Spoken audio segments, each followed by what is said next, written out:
महाभारत अपने में इतने ज्ञान और रहस्यों को समेटे हुए है जिसकी था पाना नामुमकिन है। इंसान इसके बारे में जितना जानता है उतना कम ही लगता है। महाभारत से जुड़ी हुई 5 ऐसी कहानियां बताने जा रहा हूं जिनके बारे में शायद ही आप लोग जानते होंगे। तो चलिए शुरू करते हैं। पहली कहानी, जब कौरवों की सेना पांडवों से युद्ध हार रही थी तब दुर्योधन भीष्म पितामह के पास गया और उन्हें कहने लगा कि आप अपनी पूरी शक्ति से यह युद्ध नहीं लड़ रहे हैं। भीष्म पितामह को दुर्योधन की यह बात सुनकर काफी गुस्सा आया और उन्होंने तुरंत 5 सोने के तीर लिए और कुछ मंत्र पढ़े। मंत्र पढ़ने के बाद उन्होंने दुर्योधन से कहा कि कल इन 5 तीरों से वे पांडव को मार देंगे। मगर दुर्योधन को भीष्म पितामह के ऊपर विश्वास नहीं हुआ और उसने तीर ले लिए और कहा कल सुबह वह इन तीरों को वापस करेगा। दोस्तों, इन तीरों के पीछे की कहानी भी बहुत मजेदार है।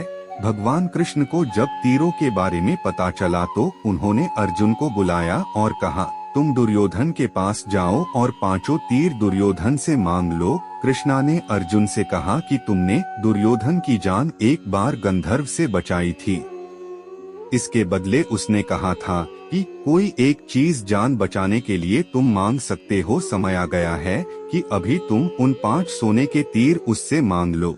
अर्जुन दुर्योधन के पास गया और उसने तीर मांगे। क्षत्रिय होने के नाते दुर्योधन ने अपने वचन को पूरा किया और वह 5 तीर अर्जुन को दे दिए।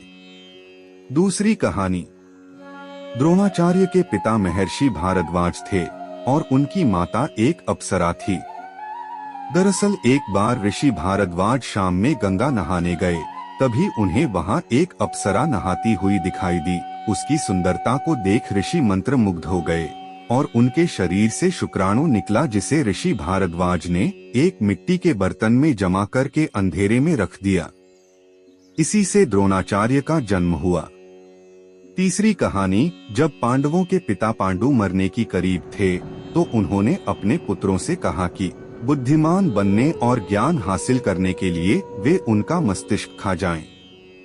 केवल सहदेव ने उनकी इस इच्छा को पूरा किया और उनके मस्तिष्क को खा लिया। पहली बार खाने पर उनको दुनिया में हो चुकी चीजों के बारे में जानकारी मिली। दूसरी बार खाने पर उन्हें वर्तमान में घट रही चीजों के बारे में जाना और तीसरी बार खाने पर उन्हें भविष्य में क्या होने वाला है इसकी जानकारी मिली थी। चौथी कहानी, दोस्तों, अभिमन्यु की पत्नी वत्सला बलराम की बेटी थी। बलराम चाहते थे कि वत्सला की शादी दुर्योधन के बेटे लक्ष्मण से हो। वत्सला और अभिमन्यु एक दूसरे से प्यार करते थे। अभिमन्यु ने वत्सला को पाने के लिए घटोत्कच की मदद ली। घटोत्कच ने लक्ष्मण को इतना डराया कि उसने कसम खा ली कि वह पूरी जिंदगी शादी नहीं करेगा। पांचवी कथा, अर्जुन के बेटे इरावन ने अपने पिता की जीत के लिए खुद की बलि दे दी थी। बलि देने से पहले उसकी अंतिम इच्छा थी कि वह मरने से पहले शादी कर ले, मगर इस शादी के लिए कोई भी लड़की तैयार नहीं थी क्योंकि शादी के तुरंत बाद उसके पति को मरना था। इस स्थिति में भगवान श्री कृष्ण ने मोहिनी का रूप लिया और इरावन से न केवल शादी की बल्कि एक पत्नी की तरह उसे विदा करते हुए रोए भी। दोस्तों, आपको महाभारत से संबंधित कुछ अन्य कथाओं के बारे में बताऊंगा। तब तक के लिए धन्यवाद। वीडियो अच्छी लगी हो तो वीडियो को लाइक और चैनल को सब्सक्राइब जरूर करें।